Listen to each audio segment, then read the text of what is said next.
The mother of the late Ateneo student athlete, Rene Baterbonia, continues to speak up. She said Agusan del Sur Governor Santiago Cain Jr.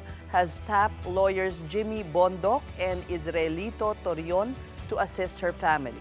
That's as this tragedy could just become a legal matter. News 5's Mon Gualvez tells us why.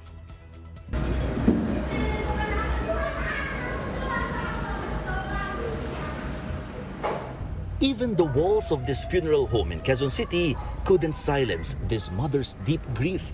Rovelyn Baterbonia said Ateneo de Manila University has apologized for the death of her son Rene. The rising basketball star drowned in Aurora on June 8 along with Nigerian Divine Adili during a team building activity. Ateneo is shouldering funeral expenses.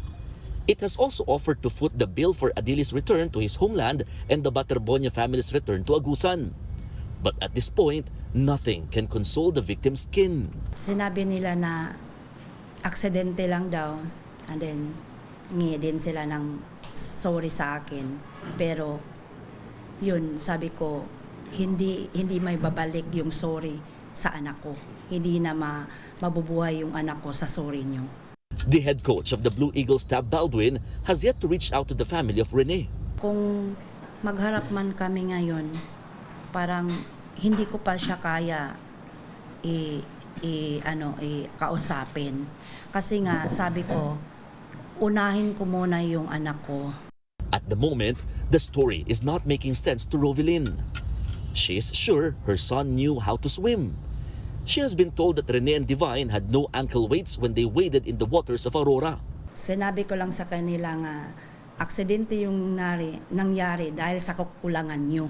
Kasi punta kayo dun, wala kayong rescuer, may medic daw sila per first aid lang, ganyan. And then 30 to 20 minutes ang dito sa beds hanggang patungo sa ospital. Siyempre layo na. Rene's basketball teammates from high school still can't believe the tragedy. Nung nalaman ko, parang napakasakit kasi parang hindi ko na siya teammate, para ko na siyang brother eh. Kasi sa 2 taon na nagsama kami, grabe yung experiences, yung challenges namin.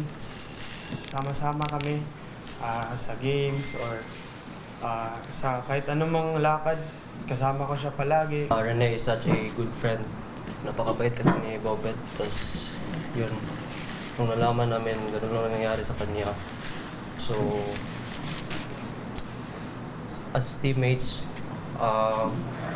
alam namin kung gaano ka mabuting tao si Bobet. Jess Evangelio, a former coach to Rene Baterbonia, only heard bits and pieces of what really happened on Monday in Aurora. Sabi ng mga coaches na andun, at first calm pa daw yung dagat. Tapos may malaking alon daw na yung first alon daw, yung mga players parang nag-enjoy pa daw. Kasi may malaking alon. Tapos yung second pati third alon doon na parang na-scatter sila.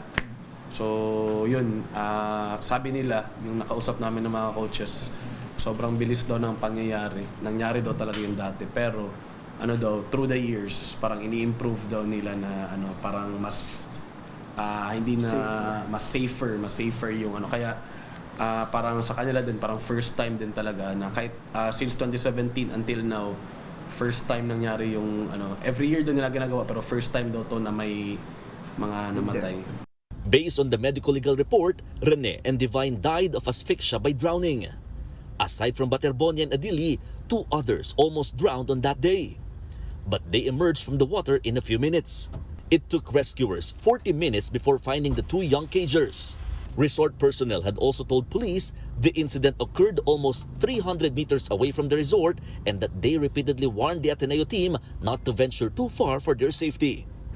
Nung unang dating po nila, nag-uusap po sila na yung kondisyon ng dagat natin dito sa pagtapat ng resort ay safe dyan, mababa dyan. Alam natin ang sitwasyon ng dagat dyan. Yung pong team ay gusto ng pagkain po silang humingi po sila na huwag silang pakialam sa nila activity. The Justice Department has directed the National Bureau of Investigation to create a task force. This body will investigate the circumstances surrounding the death of the two students. It could also recommend appropriate charges. For its part, the Philippine Sports Commission has extended condolences to the bereaved families.